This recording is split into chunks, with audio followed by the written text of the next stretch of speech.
சுருளேட்டை பெறுவதற்கும் அதன் முத்திரைகளை திறப்பதற்கும் தகுதியான ஆண்டவராகிய இயேசு கிறிஸ்துவின் இனிய பெயரில் அன்பின் வாழ்த்துக்கள். இந்த நாளிலும் ஆண்டவர் நம்மோடு பேசும்படி வேண்டுதல் செய்வோம். விண்ணிலும் மண்ணிலும் உள்ளோரால் எப்போதும் போற்றப்பட்டு கொண்டிருக்கின்ற எங்கள் அன்பின் ஆண்டவரே, சுருளேட்டை பெறுவதற்கும் அதன் முத்திரைகளை திறப்பதற்கும் தகுதியானவர் நீர் என்பதனால் உயிரினங்களும் மூப்பர்களும் விண்ணிலுள்ள அனைத்தும் உம்மை போற்றுகின்றன. ஆண்டவரே, உமது தகுதியின் சிறப்பை இன்று நாங்கள் தியானிக்கிற பொழுது உம்மை போல நாங்களும் சான்று பகர எங்களுக்கு அருள் புரிய வேண்டும் என்று இயேசு கிறிஸ்துவின் பெயரில் கேட்கிறோம் சுவாமி. ஆமேன். விண்ணகத்தில் அரியணையில் கடவுள் அமர்ந்திருக்கின்றார். அவரை சுற்றி 4 உயிரினங்களும் 24 மூப்பர்களும் தேவதூதர்களும் இருக்கின்றனர். கடவுளின் வலது கரத்தில் 7 முத்திரைகளால் முத்திரையிடப்பட்ட ஒரு சுருள் இருந்தது.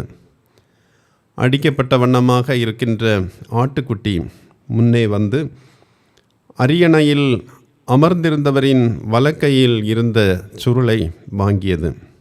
அப்பொழுது அங்கே இருந்த உயிரினங்கள் மற்றும் மூப்பர்கள் புகழ்ந்து புதியதொரு பாடலை பாடுகின்றனர். இந்த பாடல் வெளிப்படுத்தின விசேஷம் 5ஆம் அதிகாரம் 9, 10 வசனங்களில் சொல்லப்பட்டிருக்கின்றது. அந்த பாடலை நான் வாசிக்கின்றேன். தேவரீர் புஸ்தகத்தை வாங்கவும் அதன் முத்திரைகளை உடைக்கவும் பாத்திரராயிருக்கிறேன். ஏனெனில் நீர் அடிக்கப்பட்டு சகல கோத்திரங்களிலும் பாஷைக்காரரிலும் ஜனங்களிலும் ஜாதிகளிலுமிருந்து எங்களை தேவனுக்கென்று உம்முடைய இரத்தத்தினாலே மீட்டுக்கொண்டு எங்கள் தேவனுக்கு முன்பாக எங்களை ராஜாக்களும் ஆசாரியர்களும் ஆக்கினீர். நாங்கள் பூமியிலே அரசாளுவோம் என்று புதிய பாட்டை பாடினார்கள். 24 மூப்பர்களும் உயிரினங்களும் இறைவனை போற்றி புகழ்வதற்கு காரணம் கிறிஸ்துவின் மரணம் என்பதை நாம் வாசித்த இந்த பாடலில் இருந்து கற்றுக்கொள்கின்றோம். மூப்பர்களும் உயிரினங்களும் இறைவனை புகழ்ந்து பாடும் இப்பாடலில் இயேசு கிறிஸ்துவின் மரணத்தின் சிறப்பு சுருக்கமாக சொல்லப்பட்டுள்ளது. இப்பாடலில் வரும் இயேசுவின் மரணத்தினால் நமக்கு கிடைக்கும் சிறப்புகளை இன்று நாம் சுருக்கமாக தியானிக்கப் போகின்றோம். முதலாவதாக, இயேசுவின் மரணத்தினால் நமக்கு கிடைக்கின்ற ஒரு சிறப்பு அல்லது இயேசுவின் மரணம் சொல்லுகின்ற ஒரு செய்தி. இயேசுவின் மரணம் ஒரு தியாக மரணம். It was a sacrificial death. 9ஆம் வசனத்தை பாருங்கள். தேவரீர் புஸ்தகத்தை வாங்கவும் அதன் முத்திரைகளை உடைக்கவும் பாத்திரராயிருக்கிறேன். ஏனெனில் நீர் அடிக்கப்பட்டீர் என்று உயிர்களும் மூப்பர்களும் பாடுகின்றனர். திருவிவிலியத்தில் நீர் அடிக்கப்பட்டீர் என்பது நீர் கொல்லப்பட்டீர் என்று குறிக்கப்பட்டுள்ளது. இயேசுவின் மரணம் வரலாற்றில் நடைபெற்ற ஒரு விபத்து அல்ல. நீதிக்காகவும் கடவுளின் பொருட்டும் ஏற்பட்ட நல்ல ஒரு வீரனின் துயர மரணமும் அல்ல. ஆனால் இது ஒரு தியாக மரணம். தியாகத்தின் பொருள் கடவுளுக்கும் மனிதனுக்கும் இடையே இழந்த உறவை மீட்டெடுப்பது என்பதை நாம் ஒத்துக்கொள்வோம். இந்த நோக்கத்திற்காக இயேசு சிலுவையில் தம் உயிரை தியாகமாக தந்தார். தம்மையே தியாகமாக தந்த இயேசுவுக்கு நாம் செய்ய வேண்டியது நம்மை தியாகமாக கொடுப்பது. வாட்ச்மேன் நீ என்னும் சீன அருட்பணியாளர் சீனாவில் தமக்கு தெரிந்த கிறிஸ்தவர் ஒருவருடைய அனுபவத்தை தன்னுடைய நூலில் எழுதியிருக்கிறார். அந்த சீன கிறிஸ்தவர் நெல் பயிரிட்டு பிழைத்து வரும் ஒரு விவசாயி. அவரது நிலம் மலையில் ஒரு உயரமான இடத்தில் இருந்தது. ஒவ்வொரு நாளும் தனது நிலத்தில் உள்ள நெற்பயிருக்கு தண்ணீரை மோட்டார் மூலமாக அடித்து அந்த நெற்பயிரை பாதுகாத்து பேணுவது அவருடைய வழக்கம். ஆனால் ஒவ்வொரு நாளும் அவர் தண்ணீரை வயலில் நிரப்ப செய்து இல்லத்திற்கு சென்ற பின்பு அந்த வயலின் கீழ்ப்பகுதியில் நிலம் வைத்திருந்த அவிசுவாசியான ஒருவர் இந்த விசுவாசி நிரப்பி வைத்திருக்கிற அந்த தண்ணீரின் வரப்பை திறந்து தன்னுடைய வயலுக்கு பாய்ச்சி வந்தார். சில நாட்களாக இத்தகைய அநீதி அவருக்கு செய்யப்பட்டு வந்தது. இதனால் விசுவாசியின் பயிர்கள் சேதமடையும் நிலையை அடைந்தது. ஆகவே இந்த பிரச்சனைக்கு என்ன முடிவு செய்வது என்று தன்னுடைய சக விசுவாசிகளோடு இணைந்து ஜெபிக்க ஆரம்பித்தனர். அப்படி அவர்கள் ஒரு நாள் கூடி ஜெபித்து ஒரு முடிவோடு திரும்பி சென்றனர். மறுநாள் விசுவாசியான கிறிஸ்தவர் காலையில் எழுந்து முதலாவது தனது வயலின் அருகிலுள்ள அவிசுவாசியான நண்பரின் வயலுக்கு தண்ணீர் நிரப்பினார். பின்னர் தனது நிலத்துக்கு தண்ணீர் பாய செய்தார். இப்படி சில நாட்கள் தொடர்ந்தார். இந்த செயலால் தன்னை பகைக்க வந்த நண்பரை கிறிஸ்தவராக்கினார் என்று வாட்ச்மேன் நீ இந்த சீன கிறிஸ்தவரை பற்றி குறிப்பிடுகின்றார். நம் ஆண்டவர் இயேசு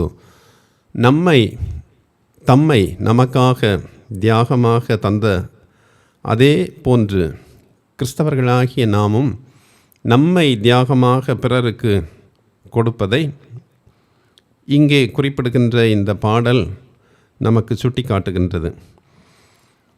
இயேசுவின் மரணம் நமக்கு சொல்கின்ற மற்றொரு செய்தி, இயேசுவின் மரணம் ஒரு விடுதலை மரணம் என்பது. It was an emancipating death.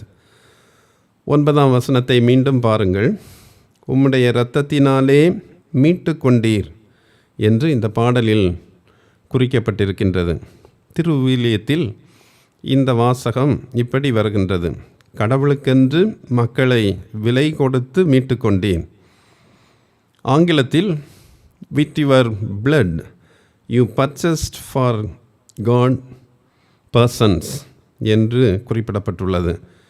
கிறிஸ்து தமது வாழ்க்கையை பலருக்கு மீட்கும் பொருளாக கொடுத்தார் என மார்க் 10ஆம் அதிகாரம் 45ஆம் வசனத்திலும், அனைவருக்கும் மீட்பும் தொகையாக தம்மை கொடுத்தார் என 1 தீமோத்தேயு 2ஆம் அதிகாரம் 6ஆம் வசனத்திலும், கிறிஸ்துவால் சட்டத்தின் சாபத்திலிருந்து நாம் மீட்கப்படுகிறோம் என கலாத்தியர் 3ஆம் அதிகாரம் 13ஆம் வசனத்திலும், எந்த மனித செல்வத்தாலும் அல்ல, மாறாக இயேசு கிறிஸ்துவின் விலைமதிப்பற்ற இரத்தத்தால் நாம் மீட்கப்பட்டிருக்கிறோம் என 1 பேதுரு 1ஆம் அதிகாரம் 15ஆம் 19ஆம் வசனத்திலும், இயேசு கிறிஸ்துவால் நாம் விலைக்கு வாங்கப்பட்டோம் என 2 பேதுரு 2ஆம் அதிகாரம் 1ஆம் வசனத்திலும், 1 கொரிந்தியர் 6:20, 1 கொரிந்தியர் 7:23 ஆகிய வசனங்களிலும் நாம் படிக்கிறோம். பாவம் நம்மை கொண்டு மிகுந்த படுபாதாளத்தில் அழிக்கவிருந்த இக்கட்டான நிலையிலிருந்தும் அடிமைத்தனத்திலிருந்தும் நம்மை மீட்பதற்காக கிறிஸ்துவின் மரணம் செலவானது என புதிய ஏற்பாடு திரும்ப திரும்ப அழுத்தம் திருத்தமாக சொல்லுகின்றது. கிறிஸ்து நம்மை விலை கொடுத்து மீட்டதை விளக்க உரையாளர் ஒருவர் கதை ஒன்றை குறிப்பிடுகின்றார். சிறுவன் ஒருவன் மரத்தினால் விளையாடுகின்ற சிறிய போட் ஒன்றினை செய்து அருகில் இருந்த ஆறு ஒன்றில் அடிக்கடி விளையாடி வந்தார். ஒரு நாள் அவர் விளையாடி கொண்டிருந்த பொழுது திடீரென வந்த மழை வெள்ளத்தால் அந்த போட் ஆற்றில் அடித்து செல்லப்பட்டது. சில நாட்களுக்கு பின்பு போட்டை இழந்த கவலையில் இருந்த சிறுவன் பள்ளிக்கு சென்று திரும்புகின்ற பொழுது கடை ஒன்றில் அவனுடைய போட் இருப்பதை கண்டு கடைக்காரரிடம் சென்று அந்த போட் தன்னுடையது என்று கூறினார். ஆனால் கடைக்காரரோ, அந்த போட் உன்னுடையதாக இருந்தாலும் இப்போது நான் அதனை வாங்கி வைத்துள்ளேன், அது உனக்கு வேண்டுமானால் நீ விலை கொடுக்க வேண்டும் என்றார். உடனே அந்த போட்டை பெறுவதற்காக அந்த சிறுவன் பணத்தை சேகரிக்க தொடங்கினான். பணம் நிறைவானதும் கடைக்கு சென்று தன்னுடைய போட் தனக்கு வேண்டும் என்று அந்த பணத்தை கொடுத்து மீண்டும் தான் செய்த போட்டை அவர் மீட்டு கொண்டார். கிறிஸ்துவால் படைக்கப்பட்ட நாம் அவருக்கு விரோதமாக பாவம் செய்து தூரமாக சென்ற பொழுது சாத்தான் நம்மை அவனுடைய உடைமையாக மாற்றினான். எனினும் சிலுவையில் தம்மையே விலையாக கொடுத்து சாத்தானின் பிடியிலிருந்து நம்மை கிறிஸ்து விடுவித்திருக்கின்றார். இவ்வாறு விடுதலையான நாம் அவரது பிள்ளைகளாக வாழ்ந்து சாத்தானுக்கு அடிமைப்படாதிருக்க ஆண்டவர் நம்மை அழைக்கிறார்.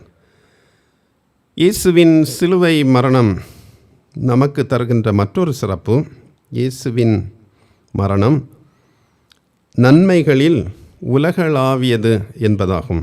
It was universal in it's benefits. 9ஆம் வசனத்தை மீண்டும் பாருங்கள். உமது இரத்தத்தால் குலம், மொழி, நாடு, மக்களினம் ஆகிய அனைத்தினின்றும் மக்களை மீட்டு கொண்டீர் என்று குறிப்பிடப்பட்டுள்ளது. இயேசு கிறிஸ்துவின் மரணம் எல்லா இனத்தை சேர்ந்த ஆண்களுக்கும் பெண்களுக்கும் பொருந்தக்கூடியது.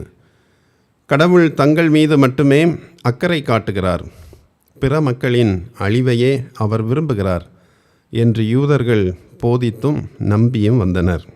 ஆனால் இயேசு கிறிஸ்துவில் நாம் உலகத்தை நேசிக்கும் ஒரு கடவுளை காண்கின்றோம். கிறிஸ்துவின் மரணம் எல்லா மனிதருக்கும் உரியது என்பதை சொல்வதே திருச்சபையின் பணி. ஆங்கிலம் எழுத கற்றுக்கொண்டது ஆங்கிலம் படித்த அனைவருக்கும் நினைவிருக்கும் என்று நான் நம்புகிறேன். ஆங்கிலம் படிக்கின்ற பொழுது முதலில் ஆல்ஃபபெட்ஸை படிக்கிறோம். அதற்கு பெயரும் ஆங்கிலம்தான். பிறகு அந்த ஆல்ஃபபெட்ஸை பயன்படுத்தி வார்த்தைகளை கோர்த்து வார்த்தைகளாக படிக்கிறோம். அதற்கும் ஆங்கிலம் என்றுதான் பெயர்.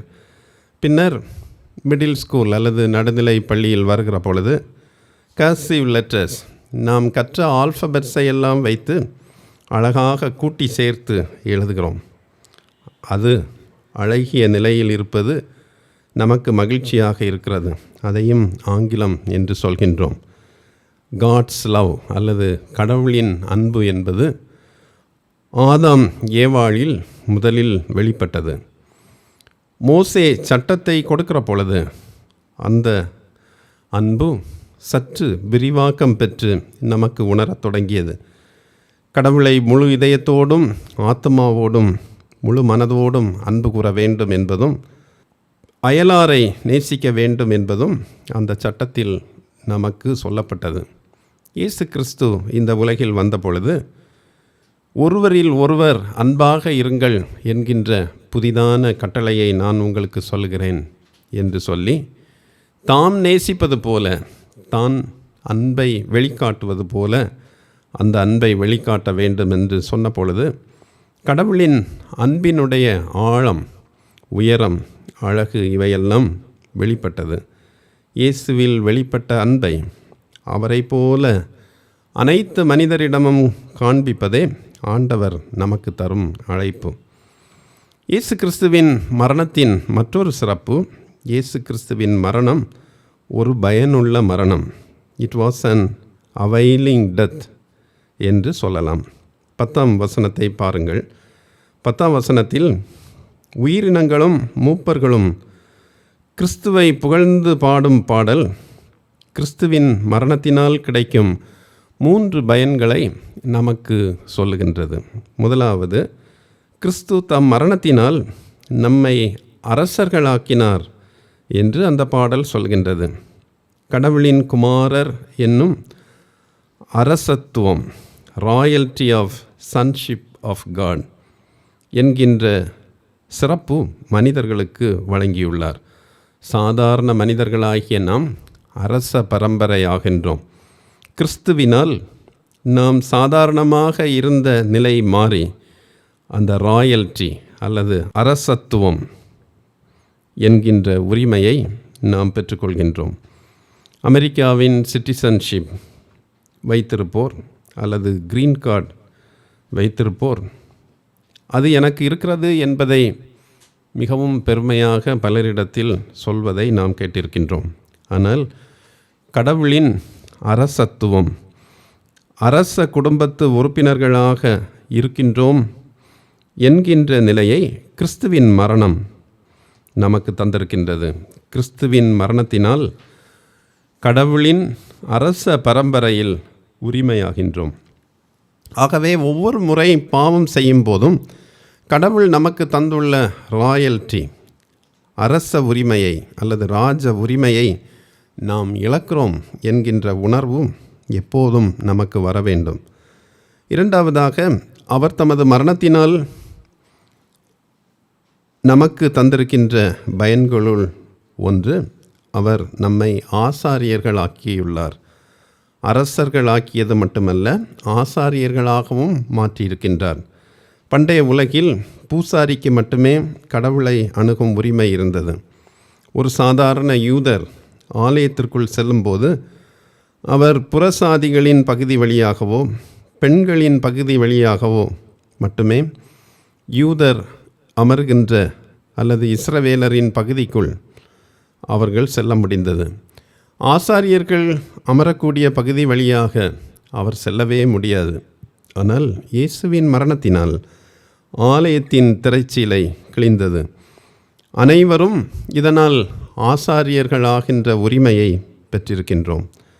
கடவுளை பூசாரி அல்லது ஆசாரியன் அல்லது பிரீஸ்ட் வழியாக இனி நாம் அணுக வேண்டியதில்லை. கடவுளை ஒவ்வொரு மனிதனும் நேரடியாக அணுகலாம் என்கின்ற பயன் கிறிஸ்துவின் மரணத்தினால் வந்தது. மூன்றாவதாக 10ஆம் வசனத்தில் கிறிஸ்துவின் மரணம் நமக்கு தருகின்ற பயன் வெற்றியை தருகின்றது என்று 10ஆம் வசனம் சொல்கின்றது. கிறிஸ்துவின் மக்கள் பூமியில் அரசாட்சி செய்வார்கள், ஆட்சி செய்வார்கள் என்று இந்த பாடல் சொல்கிறது. இது அரசியல் சார்ந்த வெற்றியோ பொருள் அல்லது பொருளாதாரம் சார்ந்த வெற்றியோ அல்ல. எந்த சூழ்நிலையிலும் வெற்றியுடன் வாழும் இரகசியம்தான் அந்த வெற்றி. யோவான் 16ஆம் அதிகாரம் 33ஆம் வசனத்தில், உலகில் உங்களுக்கு உபத்திரவம் உண்டு, ஆனாலும் திடன் கொள்ளுங்கள், நான் உலகத்தை ஜெயித்தேன் என்று கிறிஸ்து கூறுகின்றார். சுயத்தின் மீதும் சூழ்நிலையின் மீதும் பாவத்தின் மீதும் கிடைக்கும் வெற்றியே கிறிஸ்துவின் மரணத்தினால் நமக்கு கிடைக்கும் வெற்றியாகும். கிறிஸ்துவின் மரணமும் வாழ்க்கையும் மனிதர்களுக்கு என்ன செய்திருக்கின்றது என்பதை நினைத்து உயிரினங்களும் மூப்பர்களும் அவரை போற்றி புகழ்கின்றனர். கிறிஸ்து தியாகமாக தம்மை கொடுத்தது போன்று நாமும் நம்மை தியாகமாக பிறருக்கு கொடுக்க அழைக்கப்படுகின்றோம். கிறிஸ்துவின் மரணத்தினால் விடுதலையான நாம் சாத்தானுக்கு மீண்டும் அடிமைகளாக மாறாமல் விழிப்புடன் இருக்க முயற்சி செய்ய நாம் அழைக்கப்படுகின்றோம். இயேசுவில் வெளிப்பட்ட அன்பை அனைத்து மனிதரிடமும் காண்பிக்க வேண்டும் என அவர் விரும்புகின்றார். எந்த சூழ்நிலையிலும் வெற்றியுடன் வாழ்வதை அனுதினமும் அனுபவமாக கொள்வோம். ஆண்டவர் நம்மை ஆசீர்வதிப்பாராக. ஜெபிப்போம். எங்களுக்காக சிலுவையில் தம்மையே ஈந்து தியாகமாக தந்து தியாக அன்பை வெளிப்படுத்திய எங்கள் ஆண்டவரே, உம்மை போல நாங்களும் எங்களை தியாகமாக பிறருக்கு கொடுக்க நல்ல சிந்தையை தர வேண்டும் என்று மன்றாடுகின்றோம். உம்முடைய மரணம் எங்களுக்கு வெற்றியை தருகின்றது. எல்லா சூழ்நிலைகளிலும் நாங்கள் வெற்றியோடு வாழ்கின்ற அனுபவத்தில் வளர்வதற்கு எங்களுக்கு உதவி செய்ய வேண்டும் என்று மன்றாடுகின்றோம். நீர் எங்களை ராஜாக்களும் ஆசாரியர்களும் நாங்கள் சிறப்போடு வாழத்தக்கதான எல்லா உரிமைகளையும் தந்து எங்களை வைத்திருக்கின்றேன். இந்த நல்ல பண்புகளை எங்களுடைய வாழ்வில் வெளிப்படுத்த எப்போதும் எங்களுக்கு அருள் தாரும். இயேசு கிறிஸ்துவின் பெயரில் இவற்றை வேண்டுகின்றோம் சுவாமி. ஆமென்.